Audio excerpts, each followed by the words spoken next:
నిద్ర పట్టనప్పుడు పరిశుద్ధ గ్రంథాన్ని తెరవండి. నిద్ర పట్టనప్పుడు పరిశుద్ధ గ్రంథానికి సంబంధించిన పుస్తకాలు తెరవండి. ఒక అన్యుడైన రాజే పనికొచ్చే సమాచారం ఇచ్చేటటువంటి గ్రంథాన్ని తెరిచాడు, కానీ పిచ్చి పనులు చేయలా. రాజే పిచ్చి పనులు చేయకుండా సమాచార గ్రంథాన్ని తెరిపిస్తే మరి దేవుని బిడ్డలుగా పిలువబడుతున్న మనం నిద్ర పట్టకపోతే ఏం చేస్తున్నాం? పిచ్చి పనులు చేస్తున్నాం, పనికి మాలిన వాటిని చూస్తున్నాం. నిజం కాదు? సరి చేసుకుంటే మంచిది. గ్రంథములు తెప్పించాడు, చదువుతున్న వాళ్ళు చదువుతున్నారు. ఆ రాత్రి అపాయము పొంచి ఉన్న రాత్రి, ఒక నీతిమంతునికి అపాయము రాబోతున్న రాత్రి. నా దేవుడు ఆలస్యం చేసేవాడు కాదు.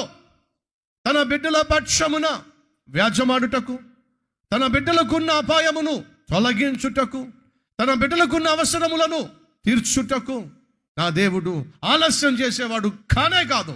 కానీ మనం భ్రమలో జీవిస్తున్నాం. ఆలస్యం చేస్తున్నాడు, ఆలస్యం చేస్తున్నాడు, ఆలస్యం చేస్తున్నాడు కానే కాదు. మీకు అర్థమయ్యేలా చెప్తాను. మీ అందరికీ తెలుసు, మరియకు మార్తకు ఓ సహోదరుడు ఉన్నాడు. అతని పేరు లాజరు. అతనికి ఆరోగ్యం బాగోలేదు. ఆరోగ్యం బాగోనప్పుడు యేసయ్యకు వార్త పంపించారు. అలా వార్త పంపించినప్పుడు యేసయ్య మరొక ప్రాంతంలో ఉన్నాడు. అలా మరో ప్రాంతంలో ఉన్నప్పుడు జరిగింది ఏమిటయ్యా అంటే, ఈ వార్త ఆ వ్యక్తి యేసుక్రీస్తు దగ్గరకు తీసుకుని వెళ్ళి, యేసయ్యా నీవు ప్రేమించు లాజరు రోగి అయి ఉన్నాడయ్యా, మార్తా మరియా ఈ కబురు నీకు చెప్పమని చెప్పారయ్యా, కాబట్టి నేను వచ్చి చెప్తున్నానయ్యా అని చెప్పడం జరిగింది. ఒకసారి రండి వెళ్దాం.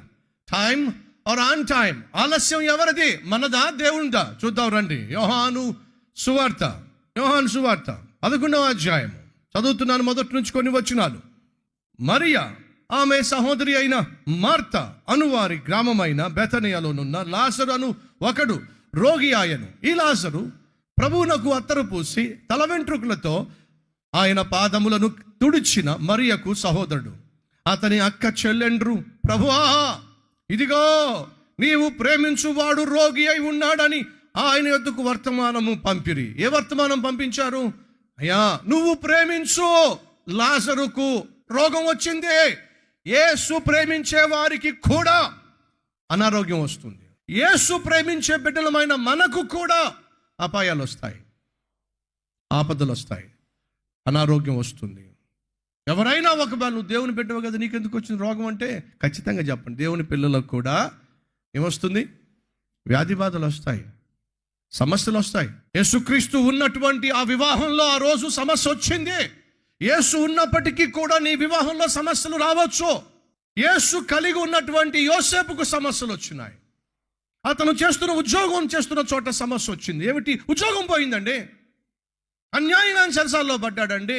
ఎస్, దేవుణ్ణి కలిగి ఉన్న మొర్దెకై అనేటటువంటి ఈ నీతిమంతునికి అపాయం దాపరించింది. It is possible.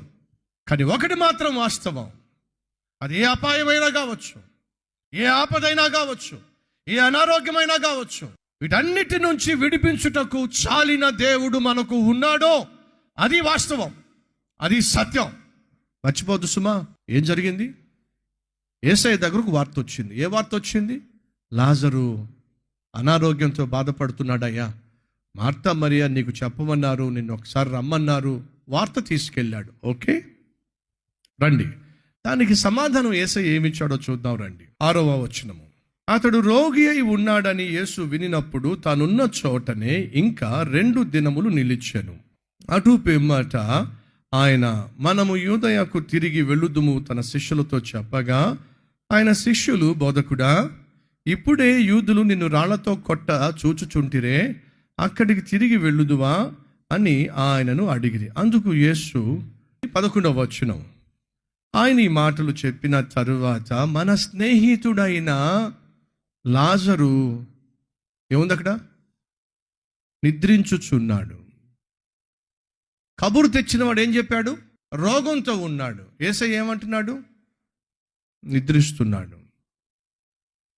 దేవుని దృష్టిలో తన బిడ్డల యొక్క మరణం ఏమిటి? మరణం కాదండి, ఏమిటి? నిద్ర. అప్పటికే లాజరు చచ్చిపోయాడు.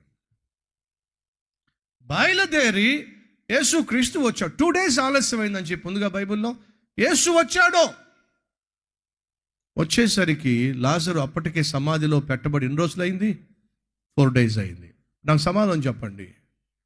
ఆ వ్యక్తి వార్త తీసుకొచ్చినప్పటికే లాజరు చచ్చిపోయాడా లేదా? చచ్చిపోయాడండి. ఆలస్యం చేసింది యేసు కాదండి, ఆలస్యం చేసింది మార్తా మరియా. ఆ లాజరుకు వ్యాధి మొదలైనప్పుడే కబురు పెట్టాల్సింది. ముదిరిపోయిన తర్వాత చావడానికి ఇక కొన్ని గంటలు ఉన్నప్పుడు అప్పుడు కాదండి, ఆలస్యం మనదే. సమస్య ముదిరిపోక మునుపు ప్రార్థన చేయవలసిన మనం ప్రార్థన చేయలా. నీ కుమార్తెకు వయసు 20 సంవత్సరాలు లేక 19 సంవత్సరాలు లేక 18 సంవత్సరాలు వచ్చినప్పుడు నువ్వు ప్రార్థన చేయలా. ప్రభువా, నా కుమార్తె వివాహ విషయంలో సహాయం చేయి.